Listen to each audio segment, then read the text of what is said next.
Thank you for tuning in to Cents Per Mile. I'm your host, Charles Gracie. And I'm your co-host, Paul Gibson. Before we get started, just like always, if you could like, subscribe, or rate, turn on notifications, wherever you watch or listen to your podcast, helps us do some cooler stuff on the show. Just like I think we might have some cooler stuff we'll be doing soon. Hey, Josh, how's it going? It's going pretty good. How are you guys doing? We're here. Making it. I'm glad to be here. So we do have some exciting news. We are going on another trip. Charles, would you like to tell everyone where we're going? Yeah, so beyond Matt's, we're going to the 10th Street User Conference. Yeah, right? And the only thing that makes that better than being a awesome conference hosted by 10th Street is it's in Las Vegas. Viva Las Vegas! Yep. I feel like I need to sing an Elvis for you. And that's cool. And we can actually, I mean, obviously a lot of our audience, you guys are familiar with Intel apps. You don't have to keep filling stuff out, but you also get to see a little bit behind the curtain. I'm pretty excited about that. Speaking of exciting, I actually brought a video for you guys today. You guys always find the coolest stories, videos, stuff like that. So I sent it to you. It is a driver that got a little too excited to get going. Thank you, CDL Life, for providing this awesome video. Let's get it going. Can you imagine what went through that person's face? Like, I would love to be sitting in that red truck with the guy as this is happening. Like, do you get out? Do you just sit there? Do you cross your fingers? Do you say a couple Hail Marys? That was like a deer with headlights. Yeah, 100%. Now, he obviously was excited, and you are the expert on this, Charles. What exactly happened to make the truck kind of jackknife like that? So I'm going to put a pin in that, and I want to start with Paul. Wrong answer only. I can tell you right now, that person did not check their mirror not one damn time.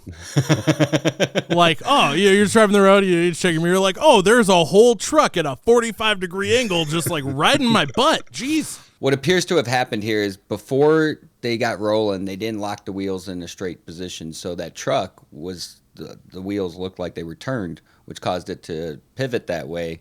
The only thing that struck me odd is, again, like you said, Paul, you didn't check your mirrors. Like, how do you pull out and start driving away and you not once look in your mirror and say, hey, I can see that. That's a problem. Maybe he was just excited to listen to the new Cents Per Mile episode. Or the reason it happened was because he did not have his inward-facing camera turned on. Now we're going to get regulated. They're going to be like, we have to limit Cents Per Mile viewership because they're the number one cause of distracted driving because they're so hilarious. So things that aren't so hilarious going into our next part. Pre-Pass put out this, what to expect in the second half of 2023. And it's crazy. It feels like we just did the start of 2023, but we're already talking about the second half of it. And one of the things that they put out were a couple touch points on things that they're trying to push through or have been approved to be pushed through. Being speed limiters, limiting the speed on all trucks for any interstate commerce. Should trucks electronically broadcast their identity to roadside law enforcement? Now, I'm not sure if that means drivers' information or carriers' information, but I'm thinking this is a little bit of a reach. Not quite sure how it's supposed to improve the safety of the motoring public. I feel like if it's driver information, that's extremely a reach, and I feel like that's something that could be abused. Now, if it's carrier information, I mean, you have the ADL, like, it's forever. You've had, DOT will see a certain company on the side of a trailer and pull them in just because they know that company has a lower CSA score. It's like it feels like a cash grab sometimes. I'm not saying it is. It just feels like it. And so at that point, they don't even have to look at the condition of the truck while it's driving by. They could just sit there and be like, that company, gonna go out there and get them. They better come in, and that truck might be brand new and in pristine condition, but, you might have some terrible truck drive by, but they're going to go after that one just because of the name, and they didn't even look at the truck now. Yeah, no, I think you got a solid point there. And I just think there's more pressing things in trucking than this, in my honest opinion. But hey, kudos to somebody for finding a useful application of their time on this one. We'll see how it goes. Yet to be determined if it was useful or not. Yeah. Side underride guards. This one I understand. You know, it's just one more layer to protect people from going underneath the side of a trailer in the middle, doing any of that Fast and the Furious stuff out there on the road. That's actually what I was going to bring up. You know, it's one of those things like we always talk about, like, oh man, make trucking sexy again, you know, and you're looking back at like Smokey and the Bandit, and you're looking back at, you know, Chris Christopherson being the rubber duck, you know, and like it. Now people are even going to look back at Fast and the Furious and be like, man, it would be awesome to drive a car underneath the truck and pop out on the other side, but now you can't even do that. Like the kind of the very little bit of sexy that trucking was 10 years ago, they just took that away too. They're like, I feel like someone at the FMCSA just hates movies. They're like, oh, someone did something cool in a movie? No. Yeah, you know what though? I do see a value proposition to this because it's just one less way someone can get injured and turn our truck drivers into rolling lottery tickets, which is what they've become on the road today. And I agree with that too, because they're, you know, I mean, the motoring public, people are awesome. I love people, but people as a whole are dumb. You know? And it's one of those things too, yeah, because I mean that's the difference between that one person not paying attention, watching a TikTok on their phone or something, you know, doing a hard left into the other lane, probably not even using their blinker. They end up under a truck and they end up super dead. You know, and now that, if anything else, it protects the driver from that. I feel like only protects the driver from stupid choices that other people are making. And I would say that I see that as a win. Yeah, I mean, the first thing I was taught is treat everyone out there like they're stupid and assume the worst for your own good. So I can see, you know, just much like the warning labels that are out there, all of these things exist for a reason. This is just an extension of that, in my opinion. Yeah. Moving on, we touch base on the entry-level driver training program review, which is talking about how they wanted to enforce the ELD training standard. I think it becomes, again, one of those things where we now burden the driver, because the way I've seen it executed thus far is the driver not only has to provide a certificate of completing truck driving school, but while they're in truck driving school, they're going to take an ELD training course, and now they have to provide that certificate as well. Well, if you have this, you must have done this, so why don't we just say this is what you have to provide, and for schools, this is what you have to teach. Yeah, I mean, I could see it, but also I think if you're going to do that, you got to do it with everything. You know, like one thing most people don't realize, you know, drivers obviously do, but turning on a truck, starting a truck and getting a truck moving is a lot different than a car. There's a lot more steps to it, and I think maybe they should make them have a certificate for that too. You know, like, oh yeah, you can drive a truck, but I need a certification to know that you know how to turn it on. I feel like it's right up there, like, oh, you know how hours, like, you know, like hours of service works, but can you fill it out on your tablet? I'm gonna need a whole nother license for that. When I went to truck driving school, there was actually a handful of people that failed the initial test at the yard because they didn't know where certain things were located. Like, how do you turn on your high beams? If you didn't know how to do that, you failed. Points were assessed onto it. And if you didn't know how to do that, chances are you didn't know how to do other things you needed to pass the test, which is a whole different story for another day. But I just would like to see them put more of this on the school or the carrier and training versus, hey, driver, now you got to keep track of 2 pieces of paper and provide them in order to get hired. And that's why I was getting out with even still like a certification for starting the truck, because I think it's ridiculous to have an additional certification for something that you have to do to get the certification that you need to do the job. Moving on, because we could do this all day. Oh, yeah. We got the hair and oral fluids testing, which, again, here we go. I feel like what we've done here is try to solve a problem, and I get that. And it leads into the next one that they're doing. But I wish there was a way that they wouldn't make this process so miserable for the people we're trying to attract in the trucking. It's hard enough to attract new people in the trucking with the overregulation. The turnover is not that sexy to talk about. And when you tell someone coming into trucking, hey, you know, in 2 years, you're probably going to have like 8 to 9 jobs. I hope you like orientation. It's just not one of those things that makes trucking sound sexy. And you got a lot of good carriers out there that are putting their best foot forward, but then you got stuff like this. It's very intrusive. That leads to a whole list of things. Like, so one of these things, like you're trying to pull new people into trucking, right? So let's say that, and obviously, when it comes to hard drugs, addiction is a terrible thing, but it also is a thing. So, if you got somebody in your truck doing meth, that's a problem. Like, and there's a good chance that they're going to be doing meth again. I get that. But let's say like the lesser things, like weed, right? So let's say that I'm just a kid, right? And well, not a kid, but like I'm above the age and I smoke a lot of weed and I'm like, oh, I'm going to become a truck driver. I stay clean for a month and I give up pot completely and I go to be a truck driver, but then you hair test me, I'm not going to be eligible. But even though I'm not smoking weed anymore, I'm going to be eligible. But that being said, why that's important is if you look at I think something like 50% of the people who are eliminated and submitted to the clearinghouse are for marijuana. And yeah. I get that in turn, but also like that puts an extra element to it that I think is just, if you're trying to bring in younger people, that's going to be, that's a big roadblock. Yeah, absolutely. And it leads into the next roadblock. So the roadblock with the clearinghouse was driver has to log in and approve the query for a driver to get processed for approval for a carrier. Mm-hmm. Next step on that in most people's process, or it might be a couple steps down the line, is the VOEs.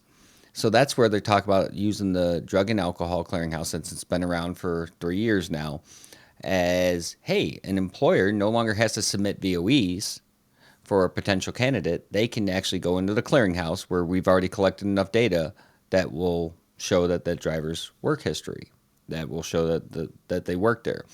So I have two thought processes behind this. One is a VOE has a start and end date to confirm time. How are they going to do that? Because the clearinghouse query shows if they have any violations as far as clearinghouse goes, but I don't know of any version of it that shows driver started here, driver ended here. Yeah. Well, I mean, and the other thing too, and I mean, there's that, but I think ultimately my biggest question is the process with the clearinghouse was to eliminate drivers, and most of them to get them into the SAP program. But then the problem with the SAP program is most companies won't hire you even after you've gone through the SAP program. So, well, correction there. I'm going to correct you on that one. Mm-hmm. There's a lot of companies that will hire you. The insurance companies won't allow them to. So even if company's policy is, hey, we'll work with a SAP driver, then comes the insurance company, that's fine. You can work with them. We just won't insure this driver. So carriers are kind of stuck in a unique situation on this one. It's not, I talked to a lot of them. It's not that they don't want to give these SAP drivers a chance. It's insurance has overregulated them to avoid potential nuclear verdicts, as we've seen throughout the industry, or ways that they could just automatically be at fault for negligence.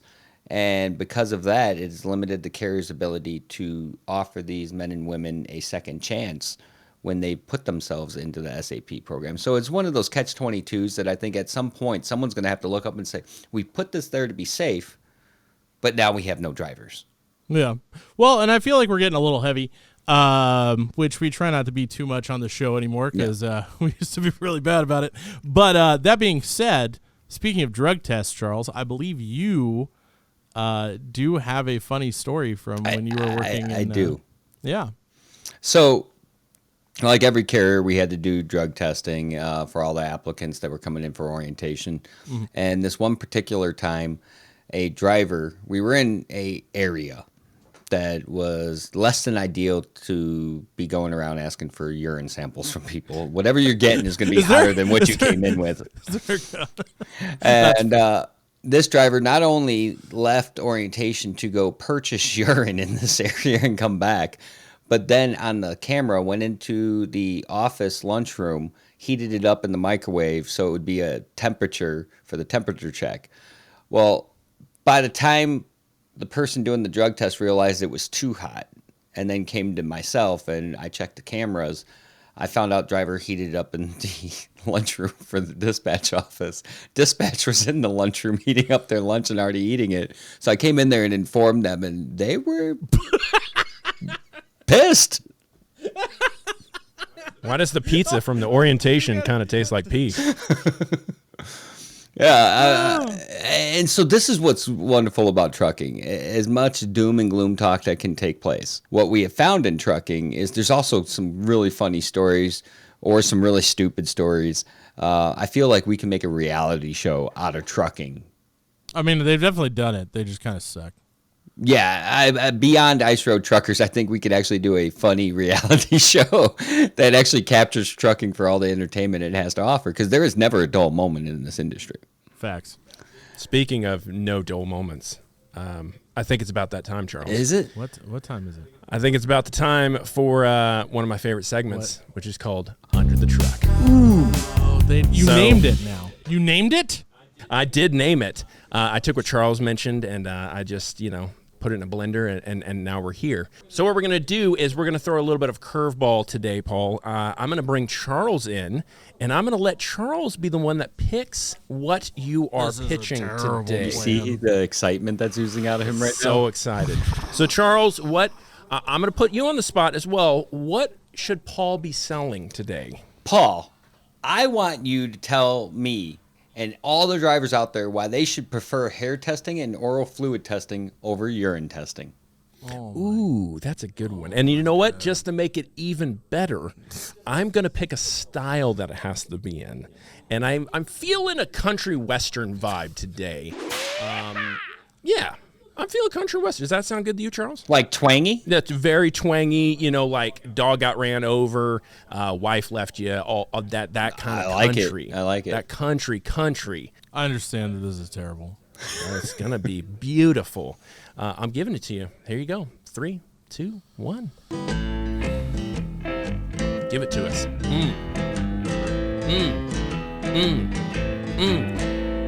Drivers, are you tired of going into some long orientation and you're eating all that gross orientation pizza, and then it comes time to do your drug test and you can't make it happen?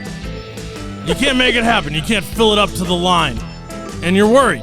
Are they going to kick me out for not being able to fill it up? Am I going to fail? What does this mean? So I would venture to tell you about oral fluid testing.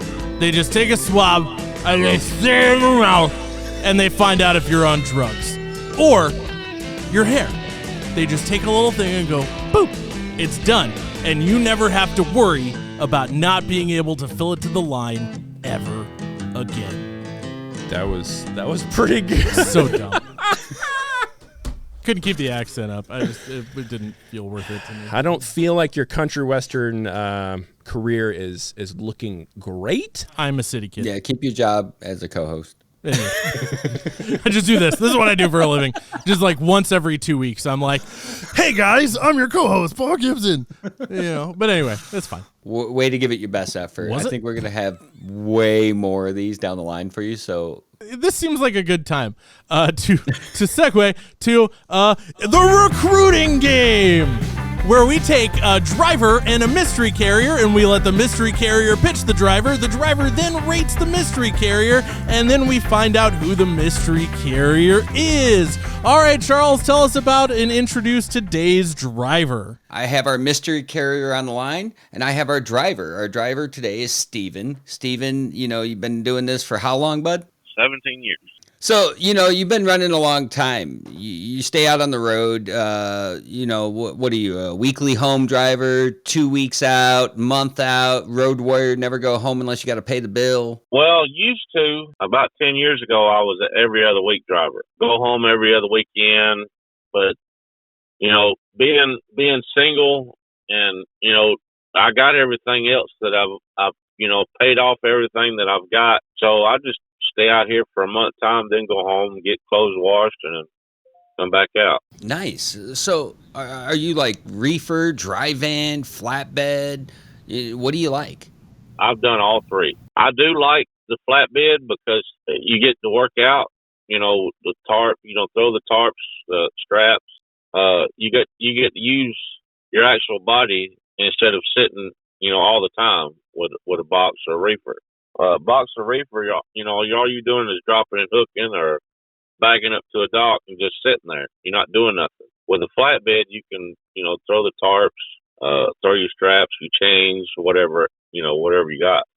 At least then you're working out a little bit. No, hey, you're spot on. And I'll tell you, when I was on the road, I love that you like flatbed, because I love that you liked it so much, because every time I pass by one of those guys, you look like you're having so much fun. I left it to you guys. Yeah. Those tarps in the wind, man, they look like someone trying to wrestle down a kite. So kudos to you for all you do. And we're going to hop into the recruiting game. Are you ready?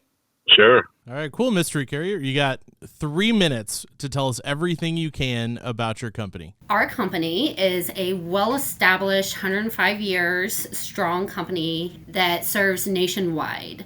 We've nurtured drivers from fresh out of CDL school to tenured experienced drivers, some of which are celebrating up to 30 years of service with our company alone. And a lot of people ask why. Well, it's pretty simple. We truly care about our drivers. We understand that without them, we would not be in business.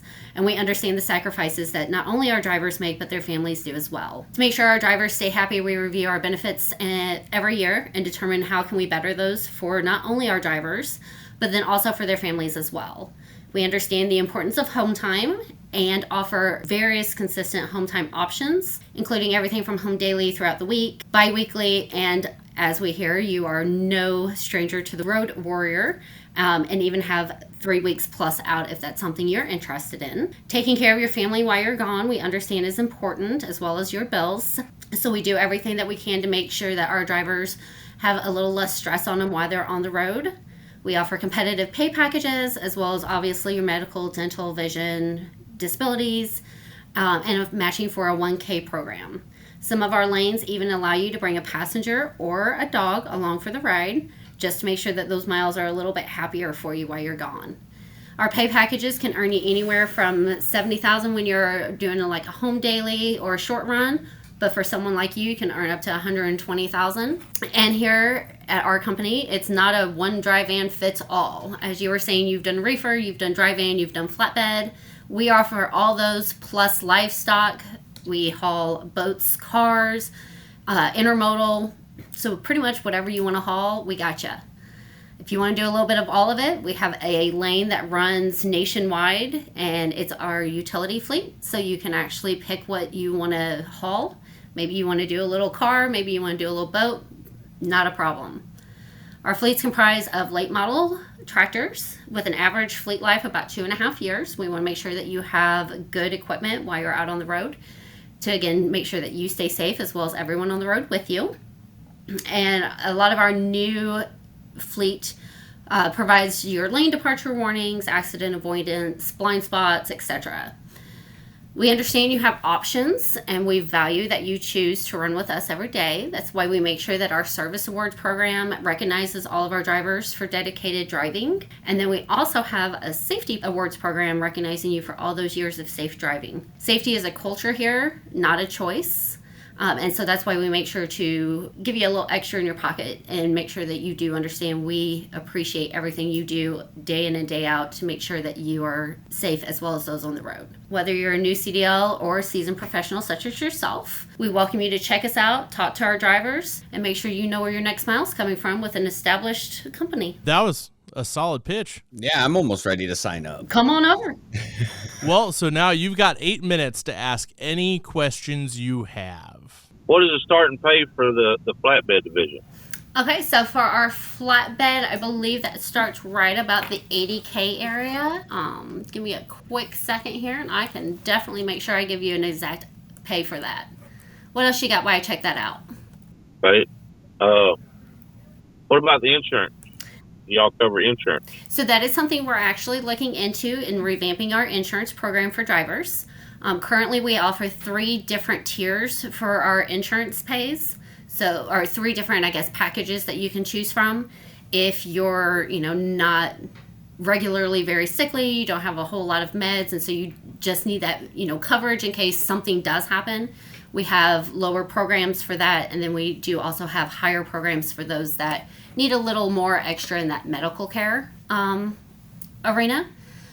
But to kind of flop back real quick for your flatbed pay, so our top 20% in our flatbed earn up to $97,000. Oh, wow. Yes, sir. So what does that bring to per mile?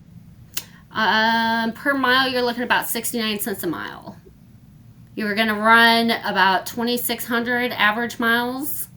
You do get detention pay after an hour and a half. So your basic W-2, again, if you want to run and run and run, you make, as much as you want by how much you want to be on the road. But at the 2,600 miles a week, 69 cents per mile, you get about 4 stops, and you're going to be looking about $93,000 on that low end. We also provide a cell phone stipend on that account. Your deliveries are going to be a Monday through Saturday from 6 to 3. You're going to be out about 3 to 4 weeks at a time, depending on what area you're in. Okay. Now, are y'all forced dispatch? No, I believe this one is a pretty consistent on your routes. Okay. You got some winter driving experience in all those 17 years, Stephen? I did that for the first 10 years of my driving. Well, so I've been in the Northeast. The companies that I was with for the first 10 years, they always kept me up there in the New York, Pennsylvania, Maine, Jersey area. And then finally I had enough of it, because that was because it was a year-round thing, and it when it was time for me to go home, it took 2 weeks just to try to get me to go back to the house, back to Alabama. So, it was a pain in the rear end. Well, I bet, because I'll tell you, even driving just a small little SUV is no fun in bad weather, so I could only imagine pulling these big old semis with it. I quit driving in the wintertime. If it snows, I don't mind if it snows or rains or any of that. But if it gets too bad where I can't see the lines on the road, I'm pulling over. I mean, that's just it. I will tell you, Stephen, your safety is very important to our company. And, this past winter, a lot of the U.S. saw multiple different bad weather situations. And we did not hesitate to stop some of our trucks to make sure that they stayed safe, as well as, obviously, those that are on the road with them in the cargo. On the bright side, you don't have to go into New York City with this particular lane. Being from Alabama, what lanes would I be working under? Well, let me just pull up everything we got available for you down there. What would you say is probably one of the biggest areas near your hometown there? Well, we got Nucor over there. Nucor is about the biggest thing we got. So, currently open over there. How do you feel about touch and freight? Outside of just tarps and... I don't mind. I'm sorry? I don't mind. Okay. Well, so... I was a forklift driver before I became a truck driver. Oh, well, there you go. So we have 3 main openings right there near your area, your zip code right now. One of them is going to earn you about $100,000 annually. That's going to be a car hauling. And whether you may not have hauled cars before, but we do the training on it, and you definitely meet our experience requirements for that. We also have a dry van, no touch. That's going to get you about $65-70. And then we have another dry van, which will be a touch, and you can get up to $121,000 a year on that one. Oh, wow. Yes, sir. I've hauled cars on the back of flatbed, so I know how to chain them down. So our car hauling, we do have a few different trucks that we run through there and a few different trailers. So we have the Cottrell trailers that haul the 8 cars, and then we also have the Stingers that have the 9 over the roof. Oh, wow. So we'll bring you in. We'll make sure you have all that training that you need. Again, make sure that you're safe, the cars are safe, you don't have anything flying off going down the highways. And then that can earn you up to about $120,000 a year. That's something I've been wanting to do anyway. Well, hey, it sounds like the perfect time to jump on over and take advantage of it. Yeah, really. I know.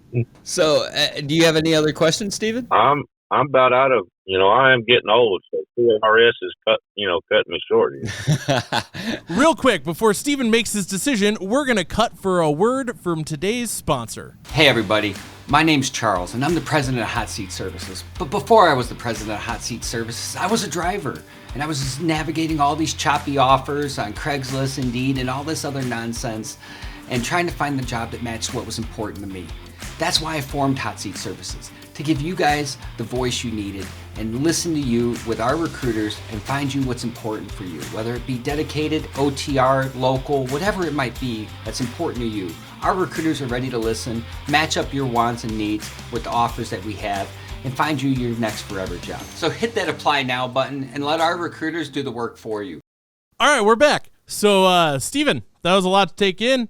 On a scale of 1 to 5 trucks, 1 being the worst job you've ever heard of, and 5 just being an absolute dream, what would you rate what this carrier has to offer?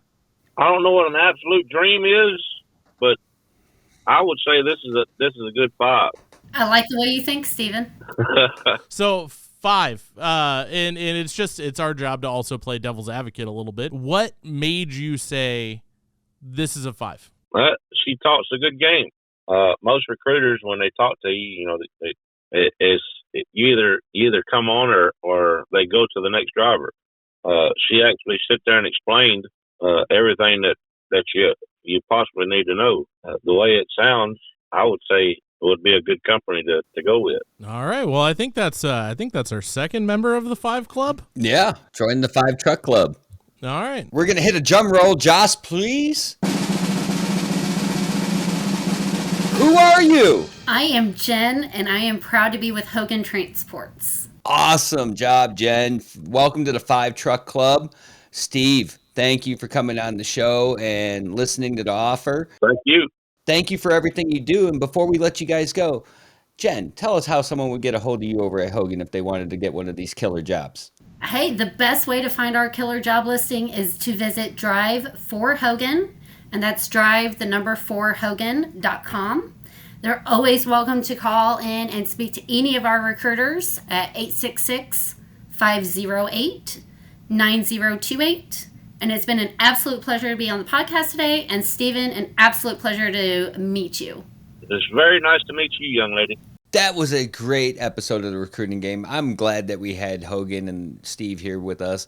And I want to kind of lighten the mood a little bit more before we go. Oh, yeah? I found this really funny video. It had me laughing, and you're going to laugh too when you see it. It's just so many mistakes were made. This driver just appeared that it was in so much of a hurry that he or she just decided they were going to go around and forgot about the slope and the snow. And was that the same driver from the video I sent you guys? I feel like that's what I look like when I try to put on my pants in the morning.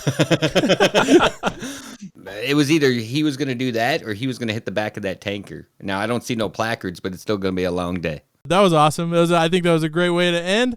It's been a fun episode. All right, do we want to start the normal outro? Absolutely. Sick. Thank you for tuning in to Cents Per Mile.